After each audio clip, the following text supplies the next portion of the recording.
the court will affirm the $222,695 fee award. Now, that's just the one case, and that's actually not the more interesting of the two cases, I don't think. So let's go over now to the David Ermold and David Moore case. This is the denial of the qualified immunity situation. This is a community-supported legal education channel. Find out how you can support our mission at the links in the description below. At first glance, this case appears simple. When Kim Davis was county clerk for Rowan County, Kentucky, the Supreme Court recognized a constitutional right to same-sex marriage. One of Davis's duties as county clerk was to issue marriage licenses, but she believed same-sex marriage was immoral, so she stopped issuing them. Keep in mind here, this is being issued by a different judge, right? Because this actually sounds different. Oh, no, it's the same judge. It's the same judge. So keep in mind this is being issued by the same judge, but he or she appears to be writing a new opinion. Plaintiffs, two couples who sought licenses and were rebuffed by Kim Davis, sued her for depriving them of their right to marry. But Davis claims she is immune from suit, which complicates matters. That's because the law treats Davis not as one person, but as two, an official and an individual. The doctrine of sovereign immunity shields Davis as an official if, when refusing to issue marriage licenses, she acted on Kentucky's behalf, but not if she acted on Rowan County's behalf. And the doctrine of qualified immunity shields Davis as an individual if she didn't violate plaintiff's rights to marry, or if she did, if the right wasn't clearly established when she acted. So what that's saying there is states have sovereign immunity, but in the U.S., towns and cities don't, or counties in this case. So if she is acting on behalf of the county, then there's no state sovereign immunity or federal sovereign immunity doctrine. And then the clearly established part is the wording for qualified immunity. If the law was clearly established, and there's a whole body of case law behind that, but if the law was so clearly established that she should have known what the law was and therefore could have comported herself or conformed herself to the law, regardless of her religious beliefs or whatnot. Let's back up for a second. If her religious beliefs really were so strong that she felt compelled to challenge the law, she could have challenged the law properly in court instead of denying marriage licenses and sort of skipping the civil or criminal, well, I guess it wouldn't be criminal, governmental court process of challenging the issuance of marriage licenses to homosexuals against her religious or moral beliefs. Now, I would like to call BS on Kim Davis's response there, because she's clearly, from what I understand, not been a faithful wife and not been a monogamous person. And those are also things that would go against her religious beliefs. Not mine, but her religious beliefs, and so I'm going to call her a big fat hypocrite. I mean the hypocrite's fat. I don't mean the person is a large person. I mean, you get it. So I'll call her a big hypocrite on that one. And this case comes to us at a relatively early stage. The district court hasn't issued a final ruling, a trial hasn't occurred, and the parties haven't completed discovery. That means we don't look at evidence, we look at allegations. So we ask not whether Davis definitively violated plaintiff's rights, but whether they adequately allege that she did. So they're going to uncover or dig up whether qualified immunity is an issue then for further adjudication in the existing case. So this is not denial of qualified immunity with a smackdown. This is just the denial of qualified immunity, and we'll get some kind of trial or settlement or something later. The district court ruled that Davis, as an official, acted on Kentucky's behalf, meaning sovereign immunity protected her. Plaintiffs dispute that ruling. The court also ruled that plaintiffs pleaded a plausible case that Davis, as an individual, violated their right to marry, and that the right was clearly established, meaning qualified immunity didn't protect her. Davis disputes that ruling. We agree with the district court on both issues and therefore affirm. In the summer of 2015, Kim Davis was the county clerk for Rowan County, Kentucky. One of her responsibilities was to issue marriage licenses, but same-sex marriage offended her religious beliefs, so when the Supreme Court recognized a constitutional right to same-sex marriage in Obergefell v. Hodges, Davis took matters into her own hands. One day after the Supreme Court released Obergefell, Davis stopped issuing marriage licenses altogether. She didn't discriminate against same-sex couples, though. She stopped issuing marriage licenses altogether. That meant that when plaintiffs to same-sex couples who lived in Rowan County sought marriage licenses, they couldn't get them. With a constitutional right to marry yet no ability to obtain marriage licenses within the county, plaintiffs sued Davis in her individual and official capacities as county clerk. One of the couples also sued the county directly. Plaintiffs sought damages for Davis's violation of their right to marry. In a different lawsuit, the district court enjoined Davis from refusing to issue marriage licenses. That was the other case that we read. With the injunction in place, the plaintiffs obtained marriage licenses. A challenge to that injunction came to our court. Before we could rule on the dispute, however, Kentucky legislatures changed the law in a way that convinced Davis to now issue licenses without objection. That was the whole taking her name off the thing and all that. The district court read our opinion so broadly that it dismissed plaintiffs' cases as well, ruling there was no longer a legal dispute because Davis had agreed to issue the licenses.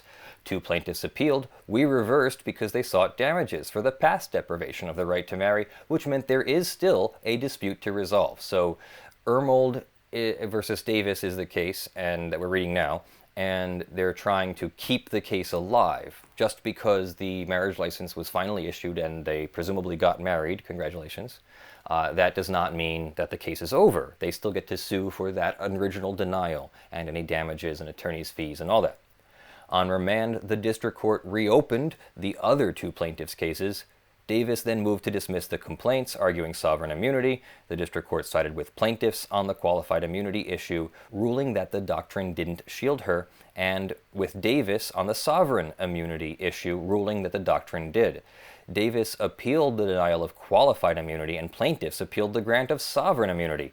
After the parties submitted their briefs, Elwood Caudill Jr. replaced Davis as Rowan County Clerk and thus became the defendant there. We begin with sovereign immunity. Unless a state consents to be sued, it enjoys immunity from private lawsuits seeking damages. And because lawsuits against state officials in their official capacity equate to lawsuits against the state itself, sovereign immunity shields state officials as well. But the doctrine doesn't extend to counties and county officials. Whether sovereign immunity protects an official from being sued in her official capacity then depends on her role in government. Sometimes the inquiry is easy. A governor obviously is a state official. A mayor obviously is not. But not all officials operate within jurisdictional silos. Some have hybrid duties in which they serve both state and local government. In such scenarios, immunity depends on which entity the official serves when engaging in the challenged conduct. And that inquiry turns on how state and local law treat the official. Here, plaintiffs contend that when Davis stopped issuing marriage licenses, she acted on the county's behalf. Caudill and the county, however, claim that Davis acted on Kentucky's behalf. To resolve this dispute, we must examine and balance 6 factors. I think this was the Crab's test from before. Hey, look at that. And then they modified the first factor, I think, but at least in the last case. So the factors here are going to be the state's potential liability, how state statutes and courts refer to the official, who appoints the official, who pays the official, the degree of state control, and whether the functions fell on state or local government. So when we went over the previous case, the one with the affirming of the attorney's fees against the state, the judge said that the state was the party on which Kim Davis was acting. She had to issue the marriage licenses, which were required by state law, not county law. So the court's going to find the same thing here, that she acted on behalf of the state and would normally get state sovereignty protection. However, plaintiffs acknowledge Kentucky's general control over marriage, but they contend when Davis refused to issue licenses, she made a discretionary policy on Rowan County's behalf. If true, sovereign immunity wouldn't shield Davis because when an official applies state law that leaves the method of application to her discretion, she acts on behalf of local government. Perhaps the best example is in Brotherton v. Cleveland, a Sixth Circuit case from 1999. Ohio law allowed county coroners to remove corneas, of your eyes I guess, for medical use. The law didn't specify the process, but it permitted removal only when the coroner had no knowledge of an objection by the decedent or certain others. One coroner established a policy of intentional ignorance to potential objections, which meant his subordinates didn't review medical records or paperwork pertaining to a corpse before removing its corneas. When sued in his official capacity for making that policy, the coroner claimed state sovereign immunity. We rejected this argument, holding that he had acted without state compulsion, he was not compelled by the state, and had therefore selected the policy himself, and had thus acted on local county's behalf instead of state immune behalf. In comparing Davis's actions to those of the coroner in Brotherton, plaintiffs conflate discretion with insubordination, whereas Ohio's cornea harvesting law left to officials the method of application. Kentucky's marriage licensing laws gave county clerks no wiggle room. Kentucky required Davis to issue marriage licenses to eligible couples. The law said each county clerk shall make available to the public, and we've read shall to mean you must, you have to. And in issuing the license, the clerk shall deliver the license shall be issued by the clerk, etc. Plaintiffs have cited no authority suggesting that if a county official acting on a state's behalf fails to do her job, that failure transforms the source of her power from the state to the county. Indeed, such a proposition would make little sense. For whom an official acts has nothing to do with how well she acts. Davis's refusal to issue licenses, then, did nothing to change the government she acted for. Because Davis acted on Kentucky's behalf when issuing and refusing to issue marriage licenses, state sovereign immunity protects her. And now, caught ill as county clerk. From an official capacity suit. Next, we turn to qualified immunity, which shields a government official from lawsuit against her in her individual capacity if she didn't violate any of the plaintiff's constitutional rights, or the rights, if violated, weren't clearly established at the time of the alleged misconduct. Put differently, the doctrine protects all but the plainly incompetent or those who knowingly violate the law. Davis challenges the district court's denial of her motion to dismiss, which places our focus on the plaintiff's element. Plaintiffs allege that the 14th Amendment guarantees them the right as same-sex couples to marry. They sought marriage licenses from Davis, whom Kentucky tasked with issuing those licenses. Under Kentucky law, they qualified for those licenses, and Davis refused to license them. Put differently, they identify the specific right they sought to exercise, what they did to exercise it, who thwarted their efforts, and how she did so. Plaintiffs therefore adequately alleged a violation of a constitutional right. And that right was clearly established when Davis acted. To be clearly established, the right's contours must have been so obvious that a reasonable official would have known that her conduct was out of bounds. This need for clarity means the Constitution's text alone is often insufficient to establish a right's edges. Terms such as liberty and phrases such as equal protection are too general and too nebulous to give an official the notice she needs. Constitutional law then regularly fills the void constitutional text creates. In other words, legal opinions that forge constitutional rights frequently set their limits as well. Here, Obergefell both recognized the right to same-sex marriage and defined its contours. The court's decree was as sweeping as it was unequivocal. The right to marry is a fundamental right inherent in the liberty of the person, and under the Sorry, it means a lot. It means a lot.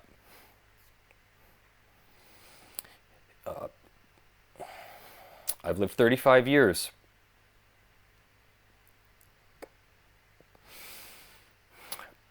Feeling like I couldn't be myself, feeling like I couldn't tell anyone who I was, feeling like I couldn't tell my parents who I was. Those words mean a lot. I may recompose myself and I will be more professional, I promise.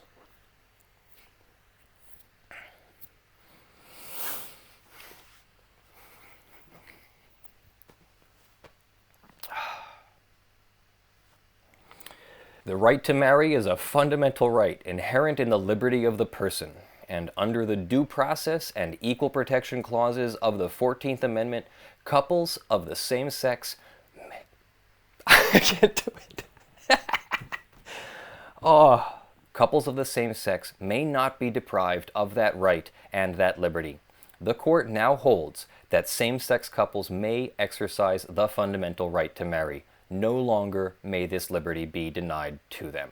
The court made no mention of a limit on that right, of an exception to it, or of a multi-factor test for determining when an official violates it. For a reasonable official, Obergefell left no uncertainty. For Davis, the message apparently didn't get through.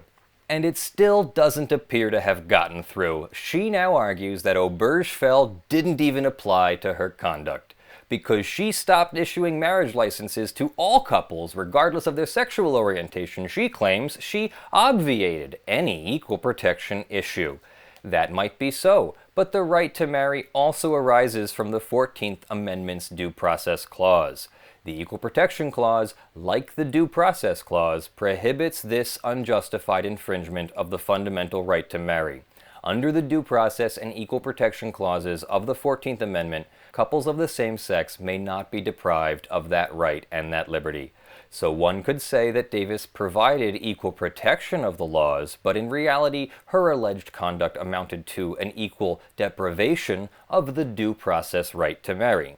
Remember, due process means a lot. It is one of your fundamental rights. You have the right to notice of a violation of the law, a meaningful opportunity to respond. Meaningful means it has to be effective. There has to be opportunity for you to convince a judge, and not just a kangaroo court that's already set up for you to fail. You have to have a meaningful opportunity to respond and make your case. And so where was the denial of these marriage licenses being given as notice, and then here's your right to show us how you do meet the eligibility law? So the law said that if you sought marriage licenses under certain conditions, going to the county court, the people being over the correct age, which is usually 16, 17, 18 in the States now, hopefully 18 I think is a good number now. So of age to marry, of eligibility to marry, and the Supreme Court had removed any unclearness or confusion about whether same-sex couples had the right to marry. So there was nothing left for her to dispute, and she still denied the right to marry. So she didn't follow due process, even if she did deny the marriage licenses to everyone equally. Because Obergefell speaks to such deprivations, it applies with force here. Davis further contends that Obergefell doesn't apply for another reason.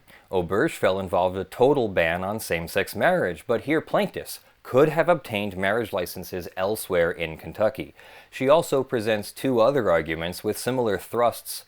The relevant inquiry is whether Kentucky violated plaintiff's right to marry, not whether she violated it, was her first argument, and two, that Obergefell didn't clearly establish a right to demand marriage licenses from state officials. The common denominator is a claim that we should focus broadly on Kentucky instead of narrowly on Davis. Yet Davis provides no legal authority for such a proposition, and we can find none, and we know why. That's not how qualified immunity works, and that's not how constitutional rights work. Qualified immunity protects government officials from lawsuits against them in their individual capacities. The focus of the analysis, then, is on what the law requires of them individually, and nowhere in the Constitution, or in constitutional law for that matter, does it say that a government official may infringe constitutional rights so long as another official might not. All government officials must respect all constitutional rights. And that means Obergefell's holding applies not just to monolithic government entities like Kentucky, but to officials acting for those entities as well. Davis also asks us to apply rational basis scrutiny to plaintiff's constitutional challenge. She's trying to say that the right to marry is not a fundamental right, and therefore does not require the strict scrutiny of a more in-depth constitutional analysis, but rather only requires a simple reason any reason whatsoever, any rational basis whatsoever, which is the least restrictive form of constitutional scrutiny.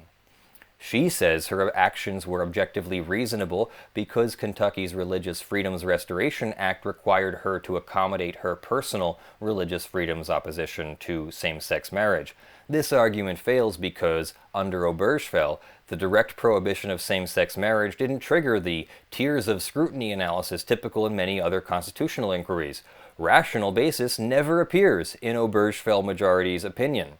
Neither does intermediate scrutiny, and strict scrutiny only appears once in a reference to a Hawaii Supreme Court opinion during a discussion of how the ancient origins of marriage confirm its centrality and how the concept has not stood in isolation from developments of law and society. On this point, the concurrence sees things differently. Although Obergefell never invoked the tiers of scrutiny it reasons, the framework should still apply because Davis merely burdened the right to marry. Sometimes the government regulates marriage without banning it, the concurrence notes, and Obergefell didn't overrule that swath of case law. Thus, because plaintiffs could have obtained a marriage license in another county and used it to wed in Rowan County, the argument goes Davis didn't ban marriage, and because she didn't ban marriage, the argument continues, Obergefell's method of analysis doesn't apply to her actions yet. Obergefell answered two questions, the first of which was whether the 14th Amendment requires a state to license a marriage between two people of the same sex. The court said yes. Obergefell therefore condemned the very action Davis took, refusing to license same-sex marriage, and did so without ever asking what government interest that refusal served or examining the relationship between the refusal and any proffered interests. This move broke sharply with decades of precedent. Obergefell, then, didn't abolish the tiers of scrutiny for all marriage restrictions, but it did jettison them for actions such as Davis's. Davis's request that we apply rational basis scrutiny fails for a second reason. To be sure, Obergefell might have created serious questions about religious liberty, but it said nothing to suggest that government officials may flout the Constitution by enacting religious-based policies to accommodate their own religious beliefs. Davis provides no legal support for her contention that Kentucky's Religious Freedoms Restoration Act required her to do what she did. Her reading of the act is a subjective one, and as far as we can tell, no court has endorsed her position. In the presence of Obergefell's clear mandate that same-sex couples may exercise the fundamental right to marry, and in the absence of any legal authority to support her novel interpretation of Kentucky law, Davis should have known that Obergefell required her to issue marriage licenses to same-sex couples. Even if she sought and eventually received an accommodation, whether by legislative amendment changing the marriage license form or by judicial decree adopting her view of the interplay between the Constitution and Kentucky law. In short, plaintiffs pleaded a violation of the right to marry, a right the Supreme Court clearly established in Obergefell. The district court therefore correctly denied qualified immunity to Davis. Let's see what she's going to say next. She goes into subject matter jurisdiction, and that's the end of it. There's a concurrence that I'm going to skip because this is already quite long. So, what did you think of that? I am seriously proud of our American court system for recognizing that everyone should have the right to marry and that it's not a right that gets bounced around to only privileged people and others who might have a different way of looking at the world from their own perspective. Somehow that means that they're invalid people. And I don't buy it. So I'm really proud of the court in all of these decisions for having recognized the importance of any person's right to marry. I have, in my 39 years on this earth, seen zero evidence that there is any difference in the love from one person or another. And maybe we should be focusing on love as a positive thing and not as something that only some people get. It's pretty disgusting. It's pretty cowardly to try and say that because a person is of a different gender or a person likes someone of the same gender, that they are automatically less. And I reject that. And I'm glad the court did too. Let me know what you think in the comments below. Thank you for joining me for this floating edition of Lawful Masses. I am Leonard French, your favorite copyright attorney. Thank you to Joshua Davis, who is sponsoring our videos for July and August on behalf of his service from TandaPay, which is a blockchain-based social insurance program. I am working on a video for him. If you guys know me, I'm making a mountain out of a molehill. I want to make a really good video for him, which is why it's not out yet, and I'm really sorry that it's not out yet, and I do owe Mr. Davis an apology for that, but it will be out shortly. As soon as I get myself established in Luxembourg, I will be working on that straight away, finishing that straight away. So thank you to Joshua Davis and TandaPay for your support these past 2 months at that level. We will be along very shortly. Thank you to our $50 plus supporters, John Steele, Gavin Barnard, Eevi, Kyle Mudrak, Michael Pearce, Jan Negrey, Blackleaf, Spirit Bear, Daniel Perez, Snorre Wisotzky, NotMike, Joe Tyson, and King Macro. And thank you to everyone in the description, the $5 plus supporters and other supporters as well. You're all very much appreciated. This show would not be possible without your support. Please, please pay attention. Like and subscribe and share. And if you want to, also support us financially. I put the money from this back into more stories. We are getting ready to take Brandon on full-time, and I would like to start paying Tactical as well for research and writing. So if we can have your support for that, I promise you from the bottom of my heart, you will not regret it. We are using these funds to build the channel, and by the end of the year, I intend to file, probably by the end of September, I intend to file the 501c3 paperwork to turn Lawful Masses into a charitable organization. Again, it is not there yet, and any money you're donating is not a charitable donation, and we are a for-profit organization. But we are building something out of this that is going to make the world a slightly better place. And if we can do better than that, that would be awesome too. And we will do it with your help and our efforts, and we really appreciate that. So thank you for looking out for us. We will always look out for you as we can. I am Leonard French, your favorite copyright attorney. I'll see you in the next one. Love you all. Bye.